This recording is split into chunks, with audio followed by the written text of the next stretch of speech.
guys, and welcome to my September TBR. Woo! This month I plan on reading 11 books. I know this may seem like a lot, but a couple of them are pretty short, so I think it's feasible. So the first 5 books are the Percy Jackson series by Rick Riordan. I happened to buy the entire series at Costco a few weeks ago for $20, so that works out to be about $4 per book, which is a really good deal. So the first book of the Percy Jackson series is The Lightning Thief. Now my first impression of the book wasn't that great. I wasn't a fan of the cover. It looks more like a preteen series than a teen series book. I feel kind of odd being a 20-something girl reading like a 10, 12-year-old age book. Oh well. Now to be fair, I have seen the Percy Jackson movie, so I have spoiled the book in some sense. But as we all know, the movies aren't the same as the books. Moving on to the second book, we have The Sea of Monsters. Now, the movie has recently come out for the Percy Jackson Sea of Monsters, but luckily I haven't seen it yet. I have seen the trailers though, and it looks pretty awesome in my opinion, so I think I'll enjoy the book. So, moving on to the third book in the series, we have The Titan's Curse. Based on the title, this makes me think we're gonna see the grandparents of Percy, the Titans, his dad's parents. They're not going to be too happy with their kids for locking them up. Yeah. Moving on, the fourth book is The Battle of the Labyrinth. Based on the title alone, this makes me think of the Minotaur and the labyrinth there, so maybe it has something to do like that.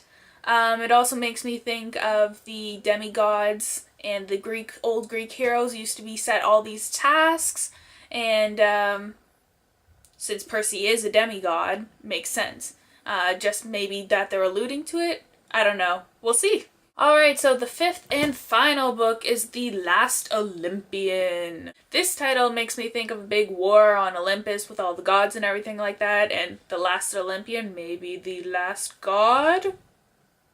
I don't know. I really don't know. Maybe they killed off all the demigods, all the kids. I don't know. I guess we'll happen to see. Now, overall, I'm not too crazy about the covers for the books, but I've heard great things about the books, so I'm really looking forward to reading this series. Moving on to book 6 for my September TBR, we have Another Faust by Danielle and Dina Nayeri. This is a young adult fiction retelling of the story Faust by Goethe. Please forgive my mispronunciation. I don't speak German. At 387 pages, it's one of my longer books this month. This is the first book of the Marlowe School series. I'm also excited because of the question it raises. Is anything worth the price of your soul? I also think the teenager perspective will be really interesting because at that age, everything's life and death. So I'm really looking forward to it. Book 7 is Little Red Riding Hood by Sarah Blakely Cartwright. Now this is another book made into a movie, but luckily enough I haven't seen it yet either, so no spoilers. I'm looking forward to a modern retelling of this old fairy tale. I love that Red, known as Valerie in the book, has a sister who died. Obviously I don't love the character death. The character died, her sister died, but I do love the implication that death brings to the character and to Red. It just gives her a little bit more depth as a character, I think. I don't know how it'll play out in the book, but I just think from reading the back cover, I think that'll help.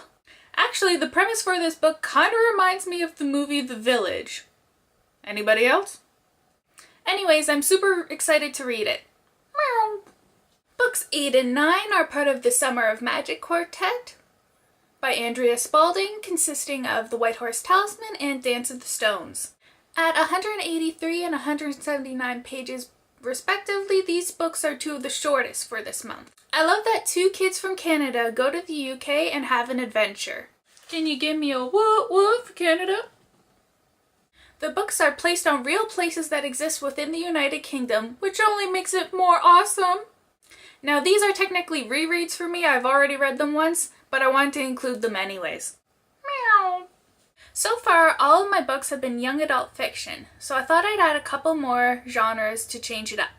Book 10 is a historical fiction novel called Blood Red Snow White by Marcus Sedgwick. This book's been sitting on my shelf for a while, so I decided it was finally time to read it. So the tagline for this book is fairy tale, spy thriller, and love story blend to capture the flavor of revolution and Ransom's part in it.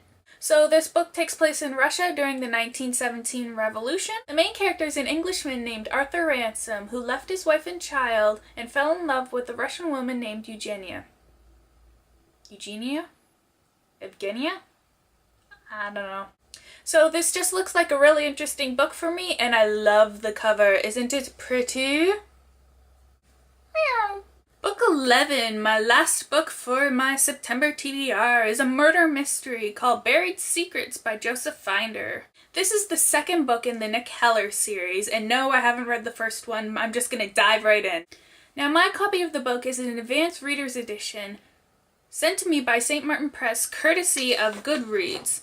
I won it in a contest, as you can see here. Woohoo, woohoo. Thank you, Goodreads. So this book is 389 pages, so it is the longest book of all my books this month. So the main character, Nick Heller, has been tasked to find the missing daughter of a hedge fund tycoon.